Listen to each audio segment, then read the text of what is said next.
if we said, okay, in the beginning was the Word and the Word was God, if we took that quite literally, then that would suggest to me that in my beginning I should be able to say the word God. But that's patently not the case, because I can't make ending sounds until I'm a year and a half or 2 years old. Prior to that, I can only go da or go. It's not until I'm a couple of years old that I can actually say dad or God. So to me, straight away, it's dismissed as being possible for it to be the word from the beginning. I suppose then I should qualify it and say that to me, in the beginning was the Word and the Word was, whatever, is an alchemical phrase. That means it has different levels of meaning. And there are three potential meanings for in the beginning was the Word.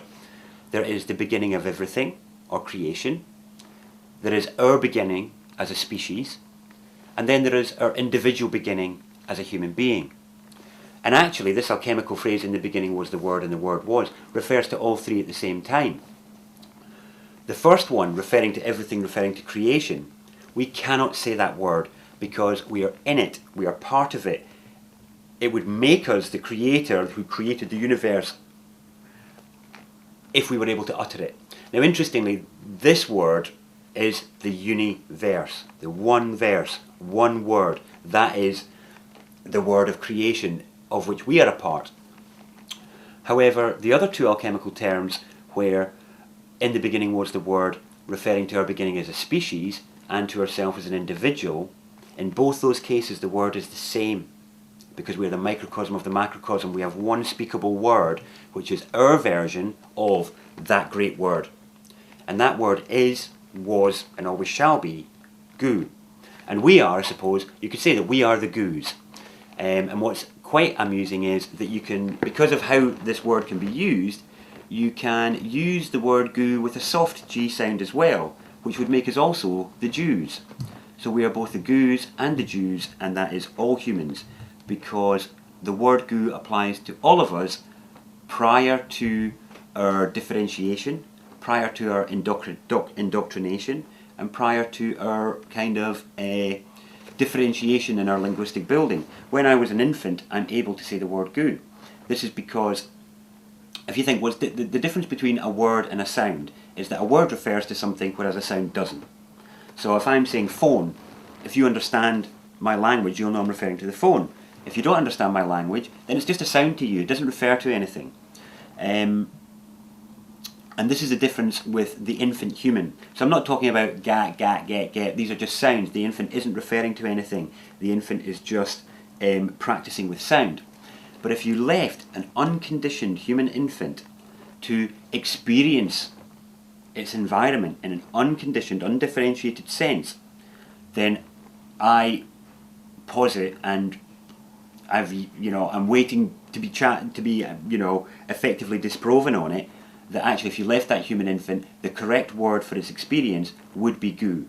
And actually what we experience in that infant state is goo consciousness, or divine consciousness, divine awareness. And if we look at the qualities we have as an infant, infants are very accepting. Some would say they're all accepting. They're very forgiving. Some would say they're all forgiving, because if you wrong an infant, it deals with it, it cries, it screams, it rages, but then it comes back and gives you a cuddle and a kiss, and it's quite happy again. So they're all forgiving. What's interesting is that for me, human infants are also all perceiving. So any parent out there will know that the human baby, when it's born, for the first few weeks or months, it doesn't focus. So it's not differentiating in its environment. It's not picking out chair, unit, lamp, things like that. That's something that comes later.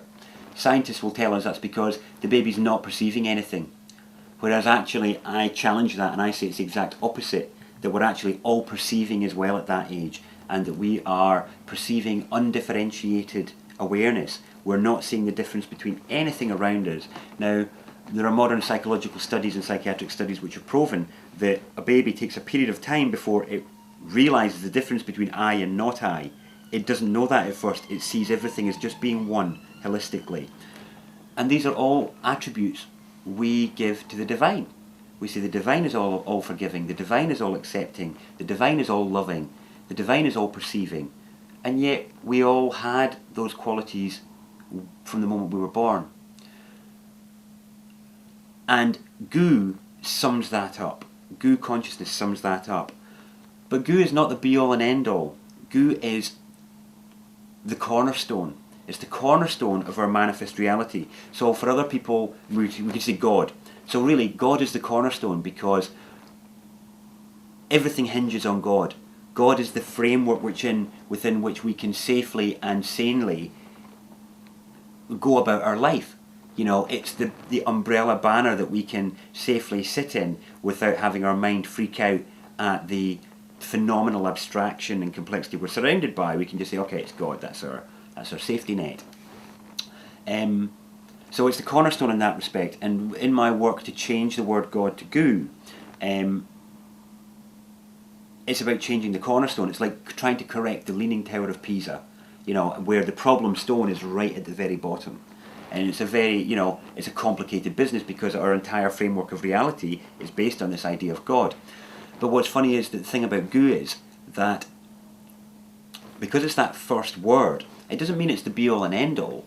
What it means is that it's our doorway to the awareness we had prior to birth.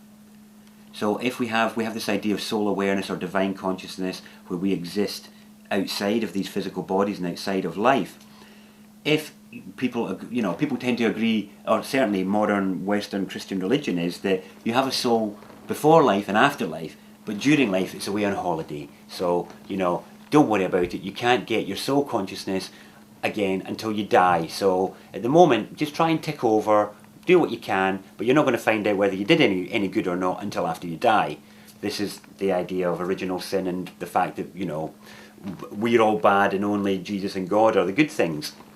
Now, if we agree that we had a soul before life and after life, then really we have a choice to make to recapture that soul awareness. And I call it the choice of no abstentions.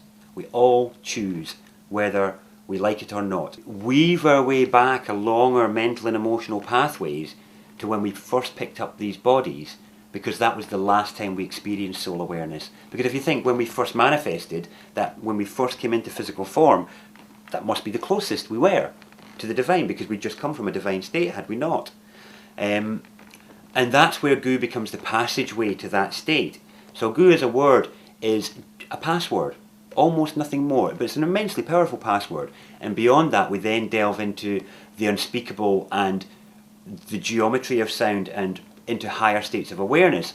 So I'm not saying that you know, the lost word is the be all and end all. It's not, but it's a very, very, very important landmark in us being able to coherently move beyond everyday lower awareness to higher divine awareness. Because at the moment the referent we are using is the idea of God or universe or whatever, but these are just words and languages that need translated.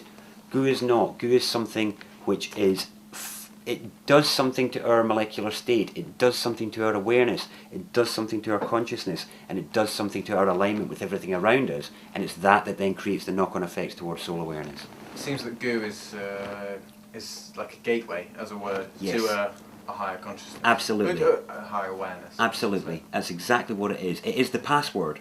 It is the word for the pass from body awareness to soul awareness.